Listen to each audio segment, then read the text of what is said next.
এখানে 5 ভরি সোনা আর 8 লক্ষ টাকা আছে।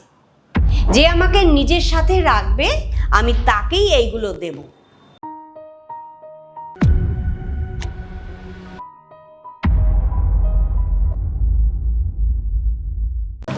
মা, আমি তো চাই তুমি আমার সঙ্গেই থাকো, কিন্তু মা আমার ঘরটা তো খুবই ছোট, আর এখন যা গরম পড়ছে তোমার খুব কষ্ট হবে।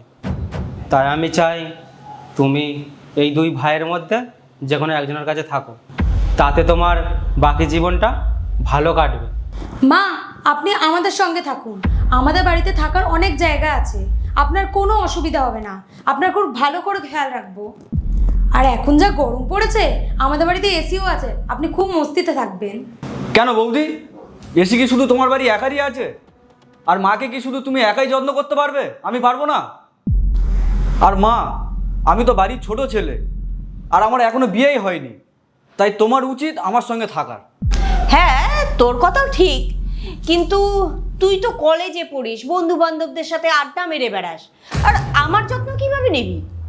তাই আমি ঠিক করেছি আমি আমার মেজো ছেলে আর মেজো বৌমার কাছেই আমি থাকবো। এটাই আমার ফাইনাল ডিসিশন। আর বৌমা তো বলছে যে ও আমার ভালো খেয়াল রাখবে। হ্যাঁ মা, তোমার ডিসিশন একদম ঠিক, তুমি ওদের কাছেই ভালো থাকবে। দাদা, মায়ের তাহলে ভালো করে খেয়ালটা রেখো। হ্যাঁ, তোমাদের শেখাতে হবে না।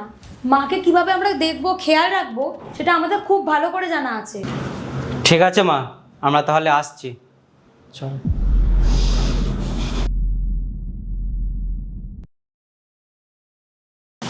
এই নে বুড়ি, সব নিজের জিনিসপত্র নিয়ে বেরিয়ে যায় এখান থেকে।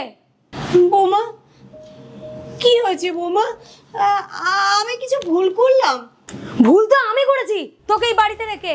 আমি আর তোকে সহ্য করতে পারবো না, বেরিয়ে যা আমার বাড়ি থেকে। এভাবে বলছো কেন বৌমা? কারণ তুই যা টাকা সোনা দিয়েছিলিস সব খরচ হয়ে গেছে, আর এই বাড়িতে তোকে রাখতে পারবো না। বৌমা, আমি তো সবই তোমাদেরকে দিয়ে দিয়েছি। 8 লাখ টাকা আর ওই 5 ভরি সোনা দিয়ে জীবন চলে না। আর শোন, তোকে আর এখানে রাখা যাবে না এর থেকে বেশি, বেরিয়ে যা। আমি কোথায় যাব বৌমা? যেখানে খুশি যা, আমি জানি না।